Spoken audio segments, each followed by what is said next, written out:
नमस्ते दोस्तों। आज की वीडियो में हम जानेंगे कि वर्ष 2024 की पहली सोमवती अमावस्या कब मनाई जाएगी, क्या है इसका शुभ मुहूर्त। साथ ही हम सुनेंगे सोमवती अमावस्या की पौराणिक कथा। आइए जानते हैं इसके बारे में विस्तार से। हर माह के कृष्ण पक्ष की चतुर्दशी तिथि के अगले दिन अमावस्या तिथि पड़ती है। इस प्रकार चैत्र माह की अमावस्या 8 अप्रैल को है। इसे सोमवती अमावस्या के नाम से जाना जाता है।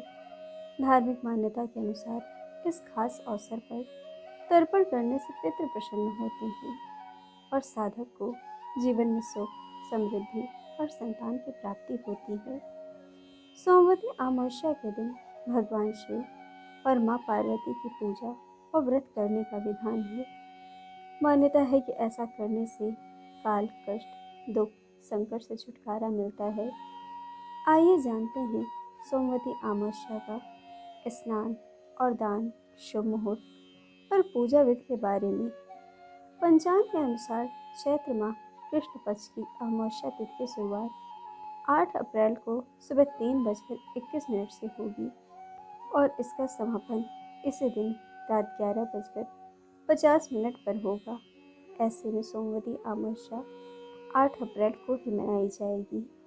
अब आइए हम जानते हैं सोमवती अमावस्या की पूजा विधि। सोमवती अमावस्या के दिन सुबह ब्रह्म मुहूर्त में उठें और दिन की शुरुआत देवी देवता के ध्यान से करें। इसके बाद पवित्र नदी या फिर घर में पानी में गंगा जल मिलाकर स्नान करें। अब भगवान सूर्य देव को जल अर्पित करें। इसके पश्चात भगवान शिव और माँ पार्वती की पूजा करें। भोलेनाथ को फल, फूल, भांग, धतूरा, बेलपत्र अर्पित करें। अब दीपक जलाकर आरती करें और शिव स्तोत्र और शिव चालीसा का सच्चे मन से पाठ करें। इसके पश्चात सुख, समृद्धि और शांति की कामना करें। अब भोग लगाकर लोगों में प्रसाद का वितरण करें।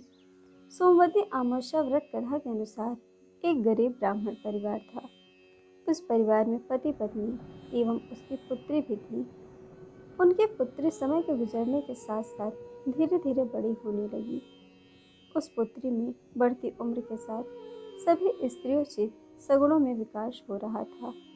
वह कन्या सुंदर, संस्कारवान और गुणवान थी, परंतु गरीब होने के कारण उसका विवाह नहीं हो पा रहा था। एक दिन उस ब्राह्मण के घर एक साधु महाराज पधारे। साधु उस कन्या के सेवा भाव से अत्यधिक प्रसन्न हुए। कन्या को लंबी आयु का आशीर्वाद देते हुए साधु ने कहा कि इस कन्या के हाथ में विवाह योग्य रेखा नहीं है। तब ब्राह्मण दंपति ने साधु से इसका उपाय पूछा। कन्या ऐसा क्या करे कि उसके हाथ में विवाह योग बन जाए। साधु महाराज कुछ देर तक विचार करने के पश्चात अपने अंतर्दृष्टि में ध्यान करके बताया कि कुछ ही दूरी पर एक गांव में सोना नाम की एक धोबिन महिला अपने बेटे और बहू के साथ रहती है, जो बहुत ही आचार विचार और संस्कार संपन्न तथा पति परायण है। यदि यह सुकन्या उस धोबिन की सेवा करे और वह महिला इसके विवाह में अपने मांग का सिंदूर लगा दे तथा उसके बाद इस कन्या का विवाह हो जाएगा, तो इस कन्या का वैधव्य योग मिट जाएगा। साधु ने यह भी बताया कि वह महिला कहीं बाहर आती जाती नहीं है। यह बात सुनकर ब्राह्मणी ने अपनी बेटी से धोबिन की सेवा करने का प्रस्ताव रखा। अगले दिन से ही कन्या प्रातःकाल ही उठकर सोना धोबिन के घर जाकर साफ सफाई एवं अन्य सारे कार्य करके अपने घर वापस आने लगी। एक दिन सोना धोबिन अपनी बहू से पूछती है कि तुम तो सुबह ही उठकर सारे काम कर लेती हो और पता भी नहीं चलता। बहू ने सोना धोबिन से कहा, माँ जी, मैंने तो सोचा कि आप ही सुबह उठकर सारे काम खुद ही खत्म कर लेती हैं। मैं तो देर से उठती हूँ।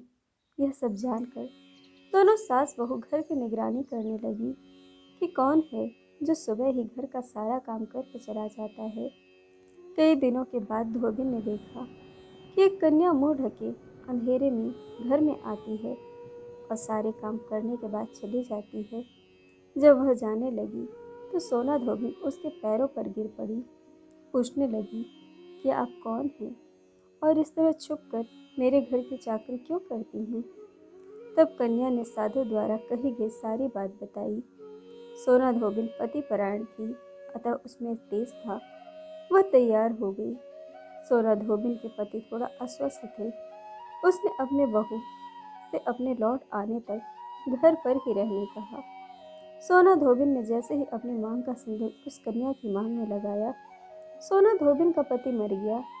उसे जब इस बात का पता चला, वह घर से निराजल ही निकली थी, यह सोच कर कि रास्ते में कहीं पीपल का पेड़ मिलेगा तो उसी में भंवरी देकर और उसकी परिक्रमा करके ही जल ग्रहण करेगी। उस दिन सोमवती अमावस्या थी।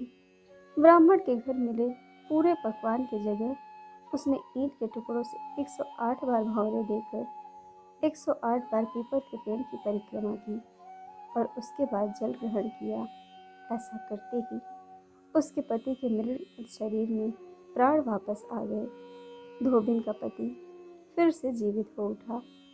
तो दोस्तों, यह थी पति परायण सोना धोबिन की कथा। दोस्तों, कथा आपको कैसी लगी यह हमें कमेंट करके ज़रूर बताइएगा और चैनल को सब्सक्राइब, वीडियो को लाइक शेयर करना बिल्कुल मत भूलिएगा। वीडियो देखने के लिए आप सभी का बहुत बहुत धन्यवाद। जल्द मिलेंगे एक और नए वीडियो के साथ।